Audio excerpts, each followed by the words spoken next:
Welcome to the How to Be Awesome at Your Job podcast, the show where brilliant professionals share how to sharpen the universal skills required to flourish at work. Enjoy more career fun, wins, meaning, and money with your host, Pete Makaitis. Hello, and thanks for joining us for episode 508 with Ron Price. Ron is sharing how you can build your character, grow your influence, unlock your leadership potentials. You'll learn 1, the 4 keys to landing your next promotion, 2 approaches for getting excellent feedback, and 3, how to get others to listen to you. So if you want to check out the show notes or the transcript or the links to items we've referenced, it's over at awesomeatyourjob.com/ep508. And here's Ron's story. Ron Price is an internationally recognized business advisor, executive coach, speaker, and author. He's known for his creative and systematic thinking, business versatility, and practical optimism. Ron has worked in 15 countries and served in almost every level of executive management over the past 40 years. As the former CEO of a multi-million-dollar international company, Ron understands the challenges and risks of running a business and building a dynamic team. He works shoulder to shoulder with executive leadership teams to bring strategic clarity and transformational results to organizations, especially those dealing with turmoil and transition. In 2004, Ron started Price Associates, a global leadership performance firm that features the bright minds and innovative solutions of some of the world's top consultants in organizational development, process management, branding, marketing, and more. So thanks to Ron for spending some time with us, and thanks to our sponsors. Check them out.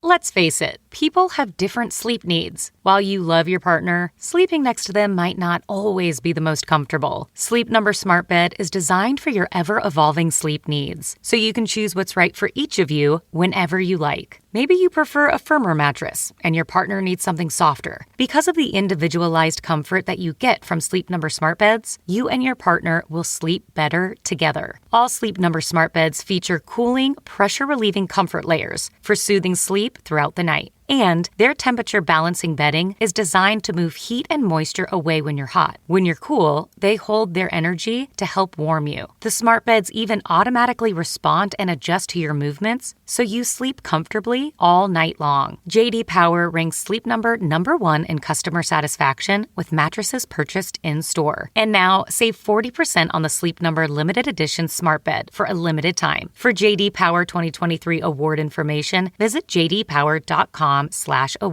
Only at a Sleep Number store or sleepnumber.com. This podcast is brought to you by eHarmony, the dating app to find someone you can be yourself with. Why doesn't eHarmony allow copy and paste in first messages? Because you are unique, and your conversations should reflect that. eHarmony wants you to find someone who will get you. How are you going to know who gets you if people send you the same generic conversation starters they message everyone else? Conversations that actually help you get to know each other. Imagine that. Get who gets you on eHarmony. Sign up today. Worried about letting someone else pick out the perfect avocado for your perfect impress them on the third date guacamole? Well, good thing Instacart shoppers are as picky as you are. They find ripe avocados like it's their guac on the line. They are milk expiration date detectives. They bag eggs like the 12 precious pieces of cargo they are. So let Instacart shoppers overthink your groceries so that you can overthink what you'll wear on that third date. Download the Instacart app today to get free delivery on your first 3 orders, while supplies last. Minimum $10 per order. Additional terms apply. Now, here's Ron. Ron, thanks for joining us here on the How to Be Awesome at Your Job podcast. Thank you, Pete. It's great to be with you. Well, I think the first thing we need to cover is your career in truck tire retreading. Tell us about this.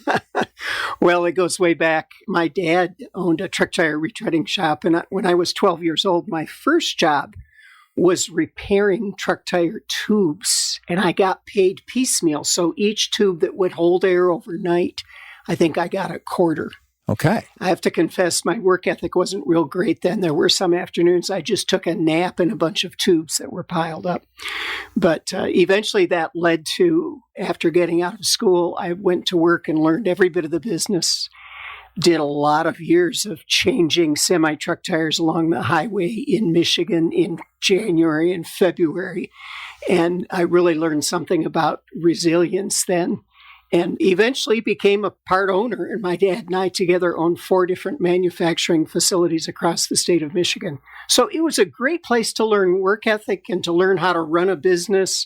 Back then, we didn't have credit cards, so we had to actually manage credit risk and things like that. It was really a wonderful experience. Well, yeah. What a transformation with work ethic from taking a nap in the tubes to being in the cold Michigan winter on the side of the road, fixing the truck tires. That's impressive. Right. And Pete, I think I could say that it's sort of coming full circle because now that I'm in my later 60s, I go back to taking naps again.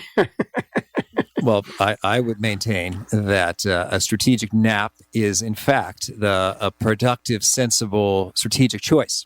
So no arguments for me here. Hear, hear. All right. So I want to talk to you about growing influence, how that's done. And maybe to kick us off, could you share an inspiring story of a professional who was not so influential, and then they made some changes, and then they saw some real nice upgrade to that?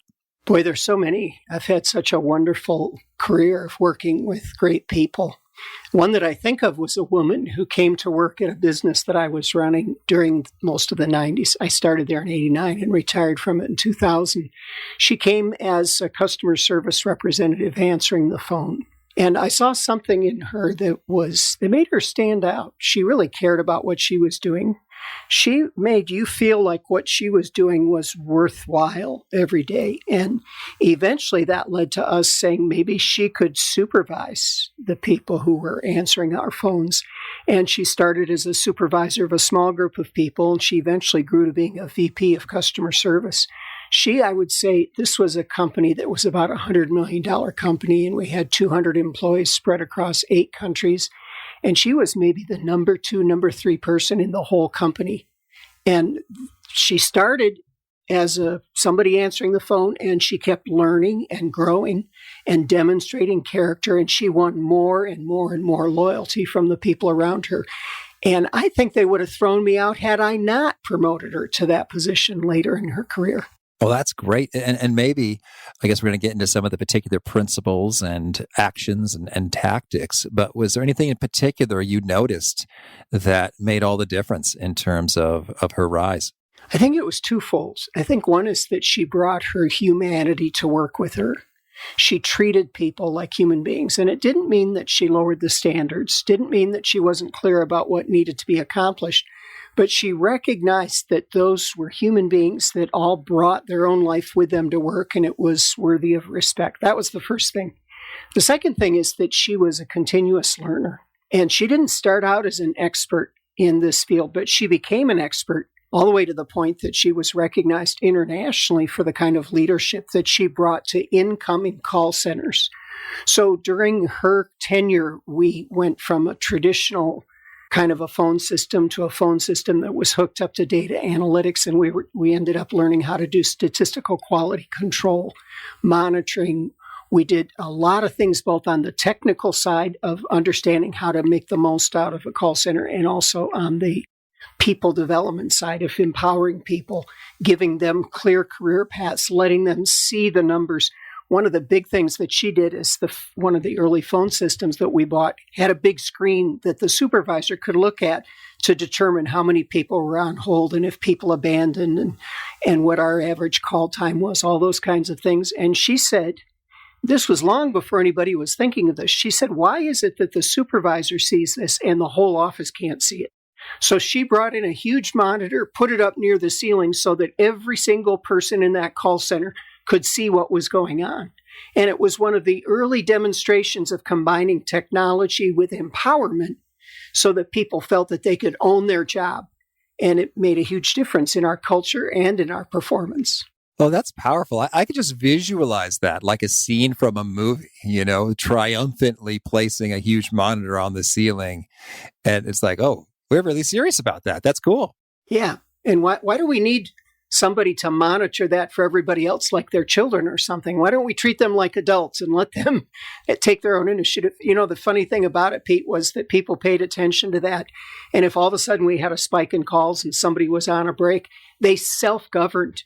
They immediately responded, and because they were all focused on one goal together as a team. And no supervisor had to tell them how to do that. The supervisor was there to support them and to help eliminate obstacles from them doing good work. It was a wonderful example to me and to everybody who was a part of our company. Oh, that's cool. Well, so your book, Growing Influence, is a business fable, and it speaks to a lot of people in a lot of situations. But one issue that you cover is, why is it that some people get passed up for promotions? What's sort of the top driver, and what can be done about that? Yeah. Well, and of course, there are probably a lot of different reasons that somebody could get passed up. Some of them are external. Some of them they might not have any control over. It may be something to do with a culture, unconscious biases that exist inside the organization, and sometimes those need to be addressed. But there can also be internal reasons why somebody gets passed up. I like to think that if a person is really working consistently on being the best version of themselves, and they're doing that in the way that they develop their character, and they're doing that in the way that they develop their expertise, that in a healthy environment, the positions, the promotions will come find them. Because most of us who've been in leadership roles, when we're looking at promoting people, we've got a lot of self-interest. We want to promote somebody who can perform, somebody who can get the work done, somebody who gets along well with others, somebody who has intelligence that they bring to their work.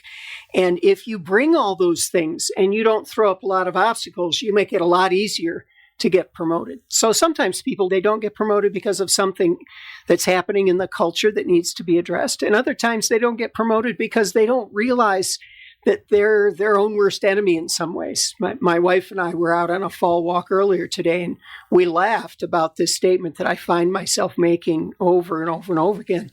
And that is, the darndest thing about blind spots is you can't see them. Yeah. Makes sense. And sometimes people don't get promoted because they don't recognize how they're being perceived by others. It's a blind spot to them. And if they understood that and adapted themselves accordingly, they make themselves much more promotable. And are there any particular character or expertise shortcomings or blind spots that seem to pop up again and again? Oh boy, what a great question. And this really is why we wrote the book, is that after years of thinking about this and helping people with it, I thought there actually is a model that's not that difficult that makes a big difference. So first, let's talk about character. In the book, we talk about how do you define integrity of character. And most people think, well, honest and ethical, and you don't do things when people aren't looking that you wouldn't do if they were looking, things like that. But we want to expand the meaning of that word integrity to think about, what does wholeness look like for character? When I go to my doctor and he starts talking to me about the integrity of my nervous system, he's not talking about whether it's honest or ethical. He's talking about whether it's working properly, whether all the parts are there and they're properly related to each other. So we posit that as our definition of character, and then we ask these two questions. The first question is, what are the values by which I choose to govern my own behavior? A great example for me, my number one value that I look at every week and ask myself, how am I doing, is personal accountability. And of course, the power of that value is in how you define it. So the first question is, what are the values I choose to govern myself and how am I doing? The second question is, what are the values I choose to relate to other people and how am I doing? And in my case, my number one value for how I relate to other people is collaboration. And that word is almost a spiritual or a religious word to me, because I believe that when you really connect with somebody else, you understand what they want, they understand what you want, and you learn how to work together, that there's the possibility for real magic to occur. And in fact, that's what Stacy and I felt that we reached in writing the book, Growing Influences, this wonderful synergism that happened when we both brought all of who we were with respect for the other, and we learned how to work well together. So that's my number one value for how I choose to relate to others. So how do you grow character in a way that other people notice you and it makes you promotable? It makes you more influential. Well, what are the values by which you govern your own behaviors? And what are the values by which you relate to other people? Sometimes we can think of where we fall short, and that might help to guide us in what values we want to adopt. But it's the steady, consistent development of more and more strength in the way that you not only aspire to those values, but practice those values, that causes people to want to follow you as an influencer because of how you show up. That's character, Pete. I know that's kind of long-winded, but we use a similar kind of approach to expertise. To be an expert influencer in a way that people listen to you more, you have to recognize that expert leadership is based on creating value for others, not just sounding smart yourself. So the real question is, what value, what benefit is my expertise going to deliver to other people? And it might be marketing or finance or operations, or in my case, it's my tax attorney or my tax accountant. Because of their expertise, because they understand the tax laws, they have a tremendous amount of influence over me when it comes to my tax returns. Now, they may not have much influence over me when I decide whether or not I'm going to get my gallbladder taken out. Sure. But in the area of expertise, they've got a lot of power. And if you decide that you're going to create value for others, and then you lay out a pathway for how to get better and better and better at that, you're gaining power, you're gaining influence, and you're becoming more promotable. We encourage people along those lines to pick one or two areas that they're really passionate about and start to study the other leaders in that area of expertise. Read what they write, listen to their podcasts or watch their TED Talks, and just begin to saturate your mind with the thoughts of other leaders or experts in that area. And if you do that long enough, there's something amazing that happens in your subconscious. You begin to take one idea from this person, another idea from this person, a third idea from this person, and you begin to create your own thought recipes. And in doing that, you become an expert yourself. So it's really a practical way. And if you just do a little bit at a time over 1 year, 2 years, 3 years, you become an expert. And eventually you're coming up with unique ideas that nobody else has ever come up with because you're combining other people's ideas in new ways. Well, that's excellent. So then the action step there in terms of increasing your value is you're picking an area of expertise and you're absorbing all the wisdom from the top folks there. And before you know it, you got it yourself and you're coming up with original stuff. So then when it comes to the living more in accordance with your values, what are some of the key action steps associated with identifying some of the shortcomings and shoring them up? The first thing is being more self-aware. Oftentimes, the thing that we probably should work on, the people around us see it more clearly than we do. So I like to think of this idea that I've never seen the back of my head. Right. Even after a haircut with that mirror and the barber, it sounds great. Yeah, it's a reflection. It's not the real thing. Yeah. And in fact, if you think about that, I've never seen my face. All we see is a reflection of our face. So that metaphor tells us that we don't even know what we look like, which is a big part of who we are, without the use of something outside of us. And in the same way, you don't know how you show up at work, whether you're a leader, a manager, or you're aspiring to be one. You don't fully know who you are without the help of people around you who can be your mirrors. Of course, they should be people that you trust and that you know they care about your success, because you don't want to get stuck in a house of mirrors.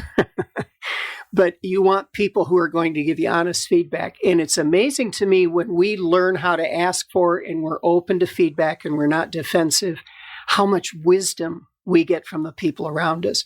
When I first started to learn this, and I have to confess, it took a long time before I got comfortable enough in my own skin to be able to listen to this feedback.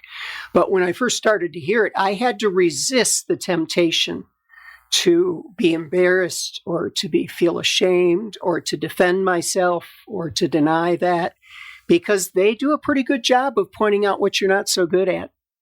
And when I opened myself up and said it doesn't have an impact on my quality as a human being, on my values as a human being, but they're giving me really valuable input that helps me understand the difference between what my intention is and what my impact is. And when I could let them begin to show me what my impact was, it began to open up a whole new level of growth. And I have to tell you, I'm still working at that. I still really treasure the feedback that people give me. And I've trained myself to be quiet and not to defend myself, not even to agree with them, but just to say, thank you for that feedback. You gave me some important stuff for me to think about. And that's one of the big things that keeps me growing even in my late 60s. And so when you receive it, you're not being defensive. You're saying thank you and you're chewing on it. And then how do you go about making the request? Making the request for the feedback? Right. Yeah. Well, the way I do it is I let people know I understand that there are parts of me that I can't see without your help. And I believe that you care for me and you care for my success. And I believe that I could understand myself better and develop better self-awareness if you could give me some feedback. And then there are two approaches I'll take. I'll say, if there were one thing that I could work at getting better at, and that it would make it easier for us to work together. What would you want me to work on? That's one way I approach it. The second way I approach it is I might have already identified. I might say, I want to get better at planning and organizing. And I might go to a person and say, I'm working on getting better at planning and organizing. And I wonder if you've watched me, you've seen how I do my work. I wonder if you have one or two tips that you could give me for how I could get better. And I don't have to agree with the tips. I just thank them for the tips. And I might come back later and tell them that I've implemented one of the tips, or I might not. But what I found is that if you don't answer people back with either that this is why it won't work, or I already tried that, or no, that's not really true. If you don't answer back that way, you make them feel more and more comfortable over time, getting more honest with the feedback that they give you. And honest feedback with somebody who's direct and caring is one of the greatest gifts that anybody can ever give you. And if you develop that openness, that receptiveness where people feel they can give it to you directly and caringly, it's one of the greatest accelerators to you growing influence. Absolutely. All right. Well, so those are some master keys there. So if you're doing those sorts of things on an ongoing basis, I'd love to get your tips for sort of when you're in the thick of things, you're working on developing your character and your expertise and you're getting your feedback. Is there anything you recommend, some top do's and don'ts for kind of day in, day out? You're interacting with the folks and these things make a world of difference. The biggest thing by far, I look back on my career and it's had the greatest positive impact of anything I've done, is making sure that every day I spend time with myself and that time is set aside not to look at my task list. It's not for me to worry or to go read the newspaper and be all frustrated with what's happening in politics or anything. It is time dedicated for me to think about who I am and who I want to become. And I started it back it was around 1978. I was getting frustrated because I was overwhelmed with all the tasks I needed to get done. And I bought an audio cassette series on time management. And it sat on my shelf for 6 months because I didn't have time to listen to it. Mm-hmm. And I realized how that was my fault. There was nobody to blame but me that I hadn't given time to that. So I started work a half hour early. I said for that first half hour, at that time, I had a private office. I had a secretary, and I told my secretary, this first half hour, I'm coming in early. And unless law enforcement is at the door or somebody's life is a threat, that's my time. I don't want to be interrupted by anything. And over the years, I worked on expanding that time. I obviously finished that cassette series pretty quickly, but I realized, wow, I always had this time and I had never owned it. I had never taken it. So over the years, I experimented with doing it different times of day. And at one point, when I was running this international business, I had expanded that time to 4 hours a day. I had people in 8 countries who were working for us that I was in communication with regularly. I had a senior leadership team that I was working with. It wasn't that I didn't have a lot to do. I had more to do than ever before. But because of the way I had worked with owning that time to work on myself, now during those 4 hours, I would also work on company strategy and the really big ideas that needed more careful thought. Now, I'm not there anymore. I retired from that business in 2000, and I have another business now. And I'm about 2 hours a day right now. But it might sound a little counterintuitive, Pete, but the time you spend with yourself, working on yourself, thinking about your own resilience, your flexibility, your personal accountability, thinking about your own values, that's the reservoir that you draw from the rest of the day when you're interacting with other people. And when I see people who are struggling in their relationships or struggling with their work, I always go back to how much time are you spending working on you? Because that's the strength that we're going to draw from for you to be successful in these other areas. Well, no surprise. I love that. Hosting the How to Be Awesome at Your Job podcast. There's a wealth of power that's unleashed when you do that. And so I'm curious, when it comes to that 30-minute time or the 4-hour time, what is happening? So in some instances, it sounds like you got some content, some programming you're working through, like the time management audio course. Are there sort of key questions that you ask yourself, or kind of what's that process look like in terms of, all right, it's me time and I'm hunkering down to work on myself? What's happening in that work? I mix it up. I use a variety of things. because sometimes I think they stimulate my thinking in a different way. But a lot of the things that it's included reading with a highlighter in my hand and taking time not just to read, but to jot notes down as I come across what I think is an important paragraph from an author. It may be listening to a podcast that is focused on growth. It may be listening to a book on Audible while I'm out hiking. Oftentimes it's journaling and journaling around my values.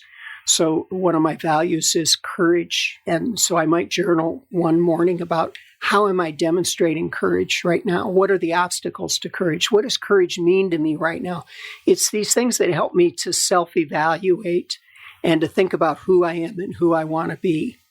And then sometimes it's around a problem that's come up. Maybe I have a problem relationship with somebody that I feel has let me down, or maybe they feel that I've let them down. I may take some of that time just to journal about what am I feeling? What might they be feeling? What are some different alternatives for how we could work to a more positive solution here? But it's always something that has to do with developing my own character, developing my own expertise, and my ability to show up stronger in the workplace. Those are a number of the different things that are included. All right. And so then your experience has been that when you spend time there, you reap more time savings, results, efficiencies in the rest of the hours of the day because you've spent the time there. Yes. One of my mentors was a guy named Charlie Tremendous Jones. He was bigger than life. They called him Tremendous because everything was tremendous for him. And he was a character. He was really a throwback to the old comedians, but also as a motivational speaker. And he said to me once, Ron, you're going to be the same 5 years from now as you are today, except for two things: the books you read and the people you meet. So value them both. And of course, today we have a lot of other mediums to work from. But that phrase always stuck with me, the books you read, because I dedicate at least a minimum of 30 minutes a day to reading books that are around my profession or around the development of my character. I've now got over 3,000 books that I've read. That has an impact on your subconscious. And I wouldn't say I was necessarily a great container of what I read, but you keep doing it, and eventually it produces a benefit for you. And then the people you meet, one of the things that has enriched my life dramatically, and I think made me a better leader, has been recognizing that everybody I meet is superior to me in some way. And if I'll be humble and search for it, I can find treasure in every relationship. So every new relationship, every relationship I'm revisiting, even with our team, maybe I've worked with them for 10 years, I'm still looking for more treasure. There's something they've learned, something they've mastered that can benefit me. And I always say the expert in the room is the person who learns the least. So if I can intentionally make myself the student in every room that I go into, I have a chance of learning the most. Oh, yes. I like these perspectives. And so then when you are transitioning out, so away from the solo time into the interacting with other folks, are there any particular things you recommend when we are trying to be influential? We want someone to say yes. Start having great character and expertise, certainly, is a huge foundation. But is there anything in particular with regard to how you do the communication? First, I think it's important to be clear yourself, to make sure that you understand your priorities and you're organizing around your priorities, because it's hard to influence other people if they see you changing gears often, going different directions or chasing shiny objects. So the first thing is to be clear yourself. The second thing is to realize that the greatest power in working with somebody else is shared interest. So is the thing that you want them to do something that falls into the realm of shared interest for them? And they may or may not recognize that, but if you can get to that place where they see what's in it for them and their shared interest, it's going to be a lot easier for you to work together. And then I would say the third thing is make sure that you're giving them the level of support that's appropriate, which changes depending on what assignment you're talking about together, what you're asking them to do. And by the way, Pete, I'm not talking about this in a hierarchical organization only. And I'm not talking about it with people who are your subordinates. I think it's just as important to understand the shared interest of your boss, to understand what kind of support your boss needs, to understand what's going to help them be successful as it is somebody who's a subordinate or a peer. So it's really those three things. It's make sure you're clear, look for the shared interest, and then really clearly define how you can support them to help them be successful. All right. And so then what are the key things to not do during the course of these conversations? To talk and not listen. Of course, if you're giving an assignment, there's an important communication component of you speaking. But to take the time to ask what they think and to find out whether or not what you're asking them to do is what they want to do.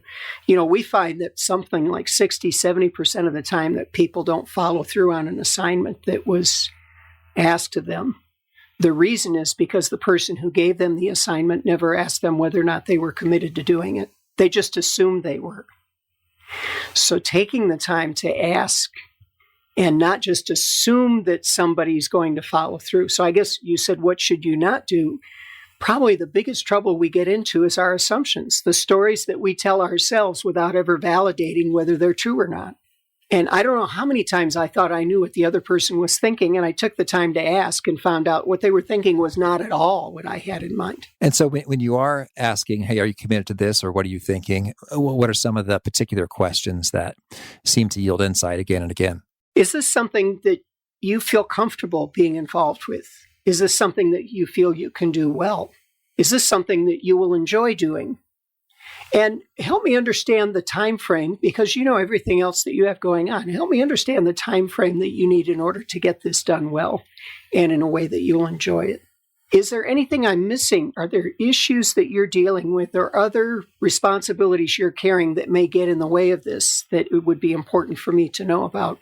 And this last question is, if it doesn't go well, how are you going to reach out and let me know that it's not going well? So I want them to feel empowered, and I want them to realize that I recognize that there are a lot of things that interrupt what our best intentions are, and that's okay.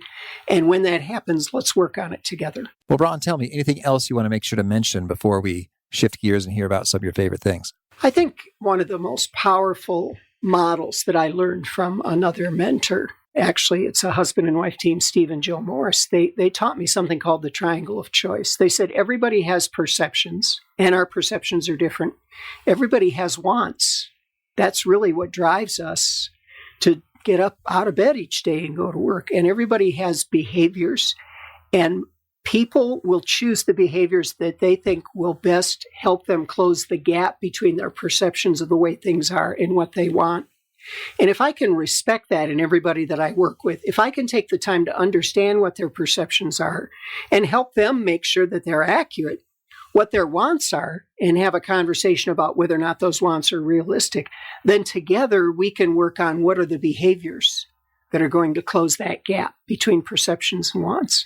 To me, that's one of the most powerful leadership models I've been able to use in helping other people become the best version of themselves. All right. Well, now could you share with us a favorite quote, something you find inspiring? One of them that has stuck with me for many years was written by Napoleon Hill, who is an amazing story in and of himself, and I won't take the time to tell his story. But he said, whatever you can vividly imagine, ardently desire, sincerely believe, and enthusiastically act upon must inevitably come to pass. So I've tried for years to prove him wrong. Whatever you can vividly imagine, ardently desire, sincerely believe, and enthusiastically act upon must inevitably come to pass. I use that in my personal life. I use it in my professional life. It's been a wonderful compass for the way that I want to live my life. And how about a favorite study or experiment or a bit of research? I've been really fascinated with where neuroscience is going, and I'm associated with a brain science lab where we're measuring 7 different levels of people's brain waves. We're looking at how they respond to things subconsciously. As a matter of fact, we'll throw a picture or a phrase or word up on a computer screen, and before they've had time to read it or absorb it, we already have 6 pictures of their brain, what's happening in their subconscious mind. And what I'm fascinated about is this new science that's just developed in the last 10 to 15 years is when we combine it with psychology, it's creating a whole new science of understanding how people think, what their tendencies are, and who they could become. So I'm really captured by or captivated by what's happening in the world of neuroscience right now. And how about a favorite book? Well, it's hard to get too far away from the 7 Habits of Highly Effective People by Stephen Covey. I don't know how many times I've read it, Every time I read it, I see something new that inspires me. And a favorite tool, something you use to be awesome at your job? This is kind of cheating, but it's my iPhone. Oh, sure. Any particular apps that you make all the difference? Well, the apps that I use every single day are I use reminders. I've figured out how to customize it so that it only shows me what I need to get done today. And I have another 250 tasks that are not going to show up until the day that they need to be done. I use Notes quite a bit because it's a great place for me to capture ideas and categorize them. I use Evernote. I really use Evernote for my reflection about character and expertise, and that morning reflection, Evernote is my key tool for that. And of course, you can't get too far away from the calendar and the way that it helps you to keep track of your schedule. So having come from the days when you had to do all that on paper, I know people complain about all the noise that we have with email and everything today, but I view it as what tremendous power we have in our hands. And I heard it. I'm not a scientist to be able to validate, but I heard that the computing power in our iPhones or Androids today is more computing power than it took to land a man on the moon. Mm-hmm. And a favorite habit? It's that early morning time. I also love hiking, and that's a habit that I try to get at least 6 miles in 5 days a week. But that early morning time is really the greatest source of strength. And is there a particular nugget you share that really seems to connect and resonate with folks, like they would quote it back to you? The thing that people talk to me a lot about after they've read Growing Influence is this little dialogue that takes place between the two main characters, where David, who's a retired CEO, is mentoring Emily, who's a middle manager in a tech company. Just as she's leaving one of their conversations, he says, "Remember, Emily, lead with logic, follow with emotion." And it's the whole idea that if you want to optimize your influence, never let emotion get in front of logic. And sometimes that means you have to wait and calm down. But people come back and quote that to me over and over and over again, that really impacted the way that they deal with this noise between logic and emotion. And if folks want to learn more or get in touch, where would you point them? price-associates.com. And that leads you to our other websites. We have a lot of videos and podcasts and blogs and all kinds of resources that are available there. So price-associates.com. And do you have a final challenge or call to action for folks looking to be awesome at their jobs? Well, I think you can already hear my bias, Pete, and that is that people really have unlimited potential, only limited by how much they decide they want to develop who they can be. I really think that the more you pour into becoming the best version of yourself, the more you recognize how unlimited that potential is. And it's a little bit each day, even if it's 10 minutes or 15 minutes, it's a little bit each day over time will transform your life. Ron, this has been a treat. Thanks so much for taking this time, and good luck in all your adventures. Thanks, Pete. It's been great to be with you. I really appreciated Ron's question. How much time are you spending working on you? Well, I know it's at least a little bit because of this podcast you're listening to. Thank you. And I just really encourage you to take him at his word there and finding that time to have some quiet, not emailing, not meeting, not cranking through work for someone else, but working on you. Very wise words. I appreciate that. Hope you dug it. And more from Ron, the show notes, the transcript, the links to items we've referenced are at awesomeatyourjob.com/F508. Ron mentioned the 7 Habits of Highly Effective People. And our next guest, Todd Davis, is an executive at the Franklin Covey organization. So he is sharing some great tips on how everyone deserves a great manager and how you can be one. Hope to catch you there. And big thanks to our sponsor, Acorns. Acorns makes it easy to start automatically saving and investing for your future. You don't need a lot of money or expertise to invest with Acorns. In fact, you can get started with just your spare change. Acorns recommends an expert-built portfolio that fits you and your money goals, then automatically invests your money for you. NerdWallet.com, whom I love on these sorts of matters, gives Acorns a whopping 4.7 stars and says, quote, "If you want to make the most of your spare change, there's no better place to do that than Acorns. Head to acorns.com/awesome or download the Acorns app to start saving and investing for your future today." And we got a legal disclaimer here. It may not be representative of all clients. Tier 1 compensation provided. Compensation provides an incentive to positively promote Acorns. View important disclosures at acorns.com/awesome. Investing involves risk, including the loss of principal. Please consider your objectives, risk tolerance, and Acorns' fees before investing. Acorns Advisors LLC, Acorns, is an SEC-registered investment advisor. Brokerage services are provided to clients of Acorns by Acorns Securities LLC, member FINRA/SIPC. For more information, visit acorns.com. Peace.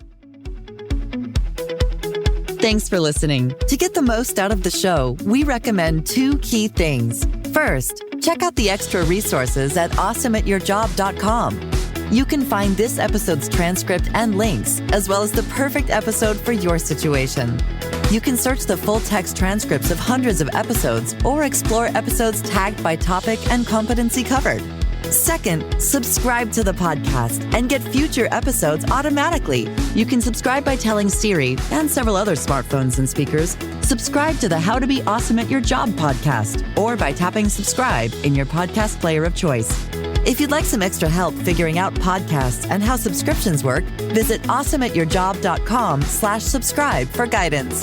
Hope to catch you on the next episode of How to Be Awesome at Your Job.